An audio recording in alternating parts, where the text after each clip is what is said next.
ஹாய்ங்க, எல்லாருக்கும் வணக்கம். நான் வந்து இன்றைக்கி ஒரு முக்கியமான ஒரு பதிவு உங்கள்கிட்ட பகிர்ந்துக்கணும்னு நினைக்கிறேன். ஒரு விழிப்புணர்வு வீடியோன்னு கூட வச்சுக்கோங்களேன். வந்து இப்போது ஒரு பேபி கேர் பற்றி தான் நான் சொல்ல போகிறேன். பேபி கேரில் வந்து இப்போ குழந்தை பிறந்துட்ட பிறகு இந்த ப்ரெஸ்ட் ஃபீட் பண்ணுறாங்க இல்லையா?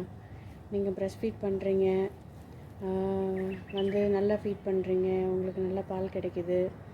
அதுக்கப்புறம் வந்துட்டு உங்கள் கம்ப்ளைண்ட்டே என்னவாக இருக்குன்னா, பேபி அழுதுகிட்டே இருக்குது எப்போ பார்த்தாலும் அப்படின்னு சொல்லிட்டு ஒன்று இருக்குது. பேபி நிறைய காரணத்துக்காக அழுவும். ஏன்னா அழுக தானே குழந்தைங்களோட மீன்ஸ் வாய்ஸ் அவுட் பண்ணுறது, குழந்தையோட தேவை எல்லாமே சொல்கிறது அழுகை மூலம் தானே.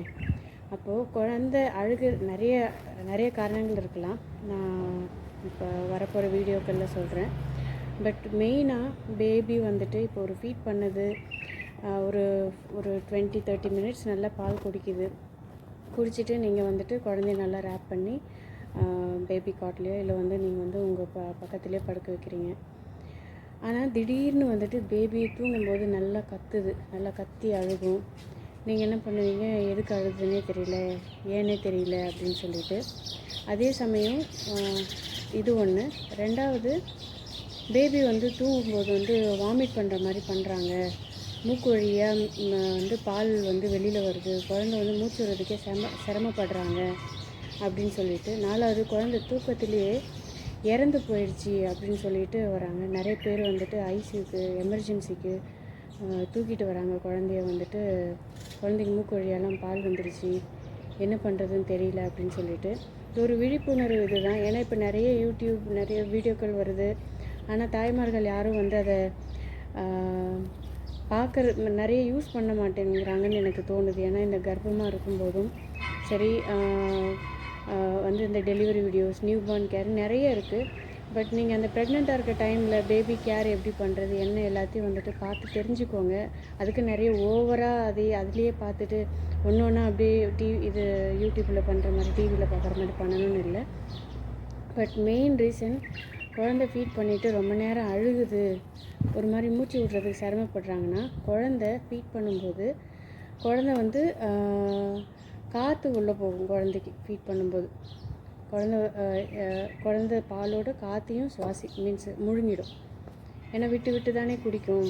அப்படின்னும்போது குழந்தைய நீங்கள் எப்போ ஃபீட் பண்ணி எடுத்தாலும் குழந்தைய நீங்கள் பர்ப்பிங் பண்ணணும்.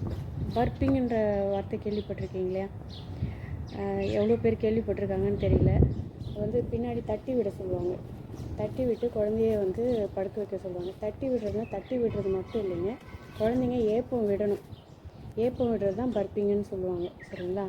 அப்போது குழந்தைய பர்ப் பண்ணணும். அது வந்து எடுத்து பேபியை நல்லா பேபி இப்படி வச்சுக்கிட்டிங்கன்னா, அவங்களுடைய டம்மி வந்து உங்களுடைய ஷோல்டரில் ஸ்லைட்டாக கொஞ்சம் லைட்டாக ப்ரெஸ் பண்ணி இப்படி மேலோட்டமாக பார்த்து தட்டி விடுங்க.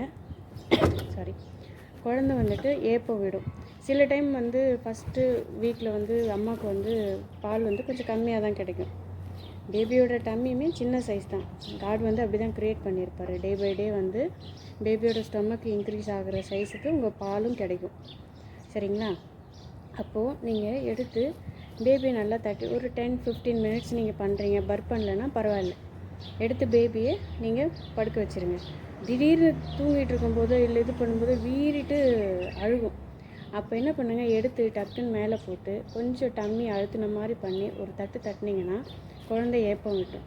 இந்த ஒரே ஒரு சின்ன விஷயம் தாங்க. இது பண்ணாதால எவ்வளோ குழந்தைங்க இறக்குது தெரியுமா? எவ்வளோ பேர் எமர்ஜென்சிக்கு ஹாஸ்பிட்டலுக்குன்னு தூக்கிட்டு வராங்க இதால். ஏன்னா வந்து ஒரு குழந்தை ஹாஸ்பிட்டலில் டிஸ்சார்ஜ் ஆகிற வரையும் அங்கே இருக்க நர்சஸ் வந்து பார்த்துப்பாங்க குழந்தைங்கள. ஆனால் இப்போ 2வது பேபி 3வது பேபின்னா ஒன்றும் பிரச்சனை கிடையாது, அவங்களுக்கு எக்ஸ்பீரியன்ஸ் இருக்கும். இந்த ஃபஸ்ட்டு பேபி இருக்காங்க இல்லையா, அவங்களுக்கு என்னென்ன தெரியாது, என்ன நடக்க போகுது, எப்படி பார்த்துக்க போகிறோம், எப்படி ஹோல்ட் பண்ண போகிறோம் குழந்தைய, எதுவுமே தெரியாதுங்க. அப்போது வந்து இது மாதிரி வீடியோஸ் நீங்கள் பார்க்குறதால உங்களுக்கு நல்ல பயனுள்ளதாக இருக்கும். குழந்தைய பர்ப் பண்ணி போடுங்க. இல்லைனா நான் அந்த வீடியோஸ் உங்களுக்கு ஷேர் பண்ணுறேன், எப்படி பர்ப் பண்ணணும், குழந்தைய காலில் உங்கள் தொடையில் வச்சு எப்படி பர்ப் பண்ணணுன்றது நான் அடுத்த வீடியோவில் போடுறேன். இந்த வீடியோ பிடிச்சிருந்தா லைக் பண்ணுங்கள், சப்ஸ்கிரைப் பண்ணுங்கள், சப்போர்ட் பண்ணுங்கள். நீங்கள் பண்ணுறது தான் நான் இனி வீடியோ போடணுன்னு இருக்கேன். என்கரேஜ் பண்ணுங்கள். நன்றி, வணக்கம்.